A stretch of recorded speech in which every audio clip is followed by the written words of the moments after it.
करो.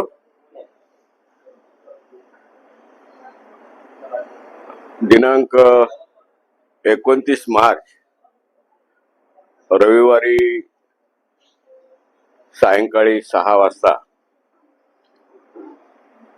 या राज्याचे उपमुख्यमंत्री शिवसेना नेते आदरणीय एकनाथरावजी शिंदे साहेब यांच्या मार्गदर्शनात एक राज्यस्तरीय शेतकरी अधिवेशनाचं आयोजन आम्ही केलेलं आहे.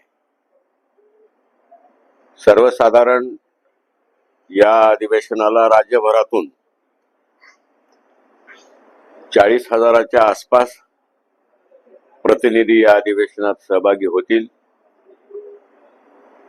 आणि या अधिवेशनाचा दुसरा जोडून कार्यक्रम पक्षप्रवेश सोहळाही याच्या सोबतच आयोजित केलेला आहे. कारण 16 तारखेला फक्त आमची राज्याची कार्यकारिणीच प्रवेश केली होती साहेबांच्या हस्ते मुंबईमध्ये MRS पार्टीची. पण अनेक जिल्ह्यातले आपल्याही भागातले पदाधिकारी जे अनेक चळवळ्यामध्ये आमच्यासोबत अनेक वर्षापासून काम करतात त्या सर्व पदाधिकाऱ्यांचा पक्षप्रवेश हा एकत्रितरित्या व्हावा या कार्यक्रमाला जोडूनच त्याचंही आयोजन आहे. नक्की येणाऱ्या काळात शेतकऱ्याचं हित आणि निर्णय घेण्याची क्षमता असलेले सर्वसामान्य माणसाच्या बाबतीत धाडशीपणानं धोरण राबवणारे आजच्या परिस्थितीमध्ये आम्ही सगळ्यांनी विचार करून आदरणीय एकनाथराव शिंदे यांच्या नेतृत्वात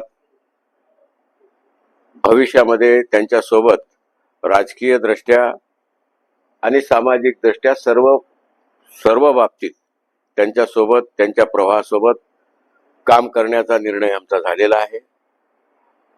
आणि म्हणून त्यांना आम्ही उद्याच्या 29 तारखेला आमंत्रित केलेलं आहे. आम्हाला आशा आहे की या महाराष्ट्रामध्ये बळीराजा आमचा अडचणीत आहे. सरकार जरी काही मदत करीत असले तरी शेतकऱ्याच्या काही समस्या आहेत आणि या शेतकऱ्याच्या अडचणी आणि समस्या भविष्यात दूर करण्याचं सामर्थ्य आणि इच्छाशक्ती असलेले नेते म्हणून आम्हाला एकनाथराव शिंदे दिसतात. आणि म्हणूनच आम्ही हा निर्णय सगळ्यांनी घेतलेला आहे, एक मताने घेतलेला आहे. निश्चितपणे या अधिवेशनाचा फायदा या पुढच्या काळात आम्हाला होईल. त्याच अनुषंगाने हे निवेदन आहे. सांगितलं की या अधिवेशनाला साधारण राज्यभरातून 40,000 प्रतिनिधी उपस्थित राहतील असा आमचा अंदाज आहे. आम्हाला तीच अपेक्षा आहे की महाराष्ट्र हा शेतकरी आत्महत्या मुक्त व्हावा ही आमची अपेक्षा आहे.